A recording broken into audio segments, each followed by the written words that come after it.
Hi guys! Welcome back again to my YouTube channel! Nandito kami ngayon sa hindi ko alam kung saan part to, pero malapit to sa amin. Nasa labas kami man, nasa labas. Tapos dito meron ditong garden, puro gulay. Parang siya, hindi ko alam kung ano to, pero magkakalapit-lapit sila. Parang may number bawat tapos may mga laki nung space nila. Pare-parehas yung space. Lakad-lakad dito, kakakain na po. Yun, yung vlog. Kami ay galing sa bahay, kumain kami at si Marvin ang ready kanina. Ako medyo masama pakiramdam ko pag uwi ko kanina. Tapos si Marvin ganun din. Di siya yung nag-asik, pero siya nag-asikaso. Pagkatapos ng online class niya, nag-asikaso na siya nung mga kainin namin. Tapos tinawag niya lang niya ako. Ininit niya yung hipon, tapos nagprito siya ng fried chicken para sa kanya. Tapos bigla kami nagkayayaan na lumabas. Lakad-lakad tayo. Sige, lakad tayo. Ayan, lakad kami dito. May gusto akong share sa inyo guys, kasi may ibang nagko-comment kung mahirap daw bang maghanap ng trabaho yung mga tourist visa, kasi sobrang dami po ng pumupunta na tourist dito. Yung iba kasama pa yung pamilya, iba couple. Iniiwan nila yung magagandang iniiwan nila yung mga magaganda nilang may aso. Iniiwan nila yung mga magaganda nilang trabaho sa Pilipinas para makipagsapalaran dito sa Canada. Pero wala kayong kasiguraduhan doon. Dahil sumali ako sa isang group ng puro mga nandito na naka-tourist, yung iba yung mga nag-aasikaso ng tourist. At ang dami kong nakikita, nababasa na negative. Kasi pa-expired na yung visa nila, wala pa rin silang makuhang trabaho na mag-i-sponsor.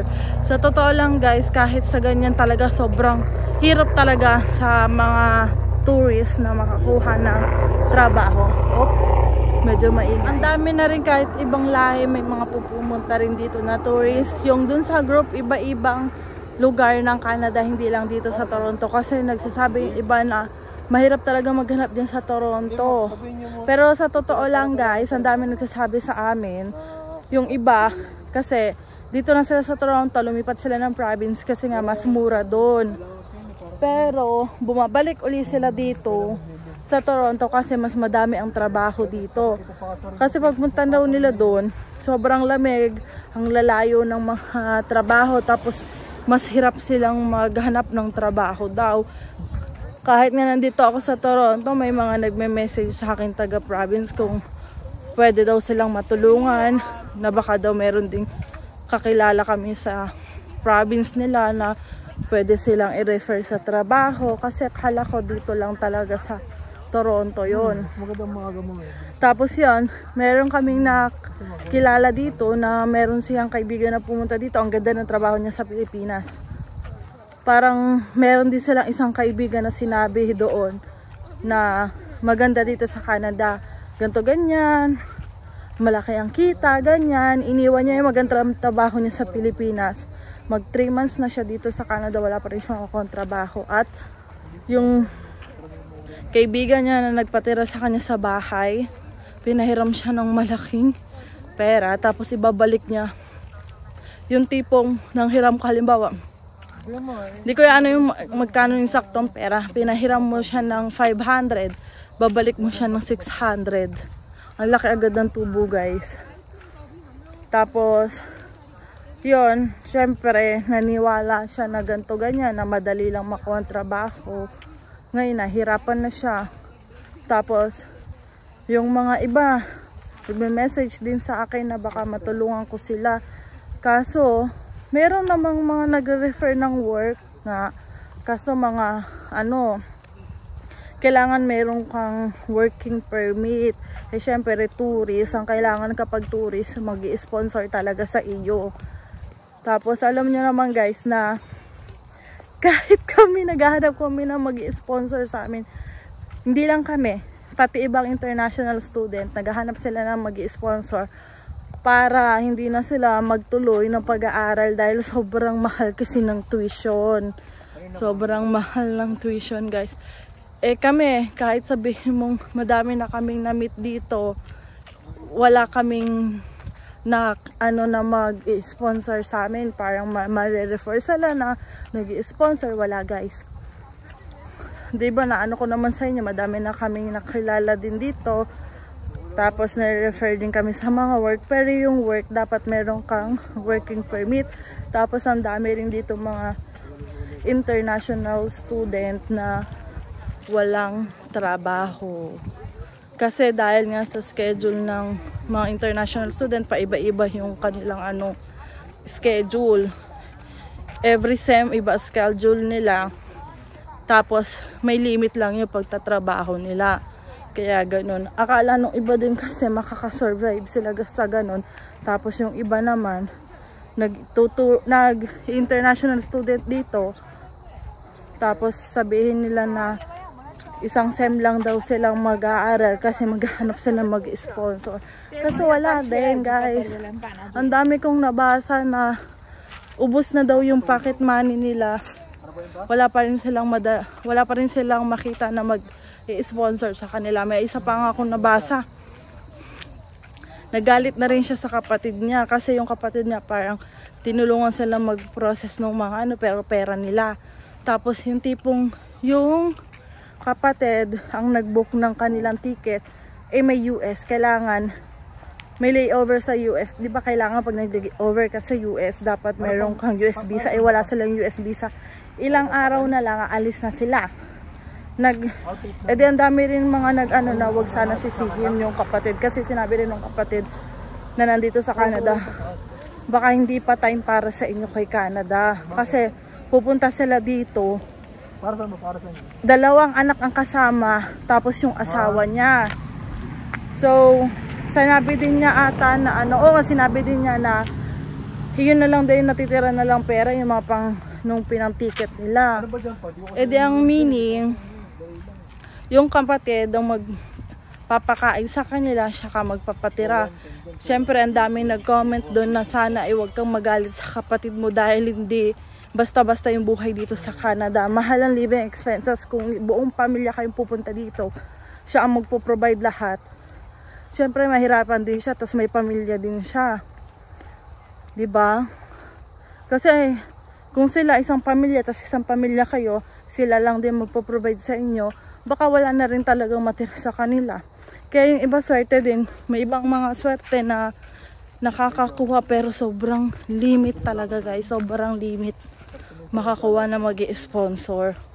Kasi may mga ibang kaming napapanood din before kami pumunta dito. Kasi last year pa yun, diba? Yung pagiging tourist na pwede mag-apply ng working visa. Ang daming na mga sa YouTube, inaano nila na madaling makakuha ng tourist visa dito sa Canada na i-convert mo sa working permit. So, nagkakaroon sila ng pag-asa, nakala nila sobrang dali talaga, pero ang totoo hindi guys, sobrang hirap. Minsan nga naawa na ako dun sa mga comments, mga post sa group, kasi talagang wala, sinayang daw nila talaga yung magandang trabaho nila sa Pilipinas daw. Kung may maganda na kayong trabaho sa Pilipinas, tapos ipapalit nyo sa pagiging tourist dito sa Canada, pag-isipan nyo talaga ng mabuti guys.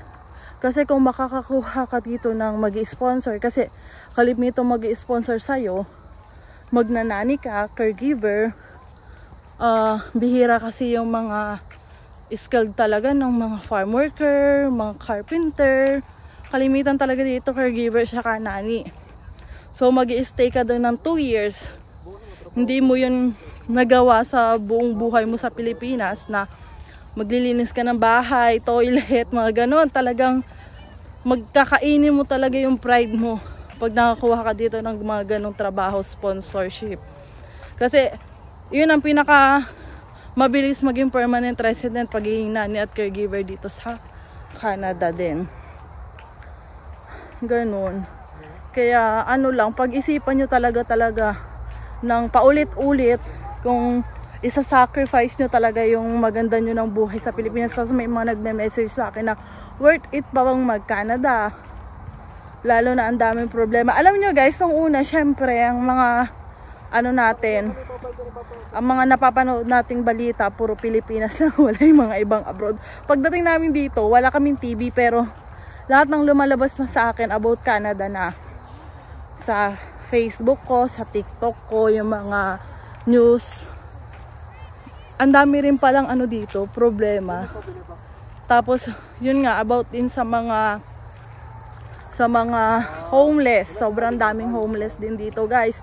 Yung tipong yung ibang homeless nga, ano pa, nakagamit pa ng ng mga drugs, ganyan. Marijuana ba yun? Kaya minsan yung mga makakasalubong mo, kala mo zombie mo. One time nga, meron akong nakasalubong, guys, na syempre, tutok ako sa cellphone ko kasi naglalaro ako. Meron ako nakasalubong lalaki, wasak yung ilong niya, dumudugo. Parang wala siya sarili, naglalakad. Kami lang magkasalubong. Pagtingin ko sa kanya, nagulat talaga ako kasi nabigla ako, natakot ako kasi yung itsura niya. Muntik akong tumama sa basurahan. Tapos pagka ko, dire-diretso ako. Siya parang wala lang, di ba? Wala sa sarili, dire-diretso lang siya. Tapos nung nakaraan na araw naman, umuulan, sobrang madilim, na umuambon-ambon, hindi naman sobrang lakas na ulan, parang ambon-ambon, kasi parang patapos na. Sa kabilang kanto, hindi naman malaki yung pagitan eh. Nakita ko na lang, guys, na yung lalaki, bigla niyang hinampas yung mukha ng babae, nakasalubong niya, homeless siya. Iyak na iyak yung babae, tapos tumingin sila sa akin dalawa, kami lang yun nandun, ang dilim pa. Talagang ako'y nagmadaling maglakad, natakot ako. Kasi syempre na-trauma ako dati nung may sumunod sa akin nung sa Scarborough Town na parang wala din sa sarili. Tapos sinabi ko kay Marvin, sabi niya, ay, ginawa mo yun, be. Sabi, buti hindi ikaw. Sabi niya, ganun. Sabi ko, takot ako, be. Gusto ko man tumulong, nawala din ako sa talaga nagmadaling ako paglalakad. Sabi niya, ganun.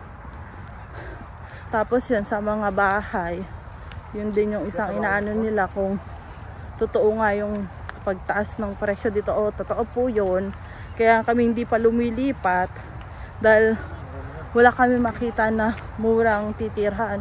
Parang yung mga nakikita namin nasa 1.3 na, 1.5, 1.7. Kami lang dalawa. Kaya sabi ko kay Marvin, syempre ako pa lang yung nag-work ng full time.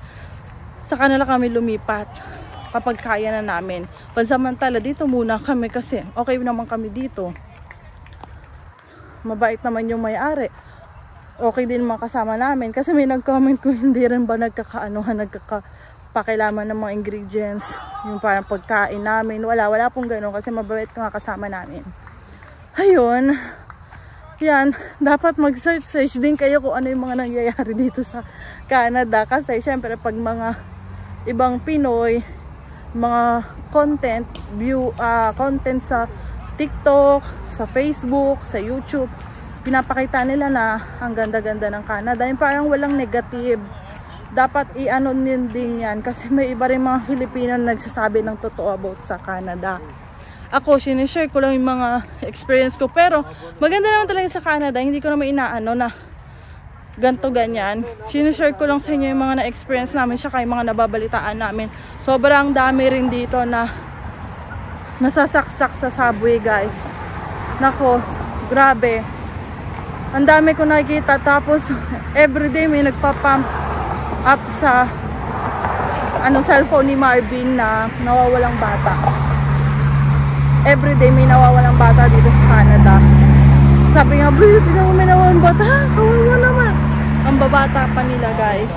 Tapos alam niyo yung mga bata rin dito, mga teenager. Sila pa yung sasaksak minsan. Kaya nakakatakot minsan. Minsan meron namang mga homeless na nananakit din sa subway. Kaya minsan talagang pag may ganun lumalay, hi ma! Si Mama Aida wala. Ayun, madilim na, guys, kaya papaalam na din ako. Yun yung mga share ko. Si Marvin kasama ko naman siya. O yan, o. Kaso kausap niya si Mama Aida, nag-chikahan sila. Kaya ako yung salitang-salita. Bagay, ako rin naman yung salitang-salita lagi. So yun lang, guys, yung share ko ngayong araw. Don't forget to like and subscribe to my YouTube channel. At meron pala ako ang isa-shoutout, guys. Shoutout din po pala kaila Kuya RC, saka kay Ate Elise. Bali, ano sila, from USA, California. Bali, sinabi kasi nanonood sila sa amin. Tapos, ay ma. Tapos tapos nag-comment sila dun sa my day ko na natutuwa sila sa amin, ganito ganyan. Kapag nakabisita daw kami sa USA, California, sabihan daw namin sila para ma-tour daw nila kami. Free tour daw, be. Tapos yun, hindi ako nakapag-reply agad pero in-screenshot ko siya. Kasi nagtatrabaho na ako noon, medyo busy na ako sa work. Ni-screenshot ko siya, tapos parang after 1 day ata bago ko hinanap yung Facebook nila para mag-reply, tapos sinend ko yung screenshot. Kasi minsan nag-i-screenshot din ako ng mga isa-shoutout, guys. Tapos nalilimutan ko siya. Alam nyo ba, lahat ng mga videos ko na ina-upload nandito pa rin sa cellphone.